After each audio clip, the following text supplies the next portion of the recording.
జాబులు చేస్తోళ్ళు కొందరు, కూలినాలు చేస్తోళ్ళు కొందరు, దందాలు నడిపేటోళ్ళు కొందరు, సొంత పనులు చేస్తోళ్ళు కొందరు. మాకు కూడా ఏదో ఒక పని దొరకకపోతుందా అని ఊరికెళ్ళి పట్నం వచ్చేటోళ్ళు బొచ్చడు మంది. చిన్నదో పెద్దదో ఓ పని చూసుకొని ఆ పూటకు ఎల్ల తీసుకుంటారు. కానీ గాళ్ళ పరిస్థితి అట్లా కాదబ్బా. పిలిచేటోళ్ళు ఉండరు, పని చెప్పేటోళ్ళు ఉండరు. కొంతల కొంత వీళ్ళు గిట్లా ఆసరైతున్నారు. ట్రాఫిక్ డ్యూటీలనే కాదు ఇంకిన్ని జాబులు ఎక్కుతాండ్రు ట్రాన్స్జెండర్లు. కొందరిని జిహెచ్ఎంసీ ఆఫీస్ కు పిలుచుకొని మాట్లాడిర్రు ఆఫీసర్లు.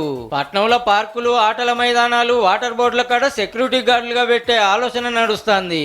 అట్లనే మొలకలు పెంచే గ్రీన్ మార్షల్స్ గల్లీల లైట్ లేసుడు బంద్ చేసుడు పనిగిన వీళ్ళకే ఒప్ప చెప్తారట. ఏ జాబులకు ఎందరిని తీసుకునేది ఇంకా ఫైనల్ కాలే గాని కొందరికైతే మంచి బతుకు తెరువు దొరికినట్టే. ఎందుకంటే ట్రాన్స్జెండర్లను తక్కువ చేసి చూస్తారు చాలా మంది. ఎవ్వరు ఏ పని ఇయ్యరు, కొలువి హీగేముంది, ట్రాఫిక్ సిగ్నల్ కాడ ఫంక్షన్ల కాడ పైసలు అడుక్కుంటే ఇంకింత నాదాన అవుతాండ్రు. అందుకే వీళ్ళకు సుత ఏదన్నా పని చూపియాలని మొన్ననే 44 మందిని ట్రాఫిక్ వాలంటీర్లుగా తీసుకుంటే మంచిగా డ్యూటీ చేస్తుర్రట. గదే తోవల గీళ్ళను గిన తీసుకుపోయే కార్యం అన్నట్టు. ఆడిడడుకొని నలుగుట్ల చిన్నతనం అయ్యే బదిలి సిటీలో మున్సిపాలిటీ వాళ్ళు చూపిస్తున్న ఏదో కొలువు చేసుకొని బతికింది 100 వాళ్ళు నయం. ఆల్ ది బెస్ట్ మరి.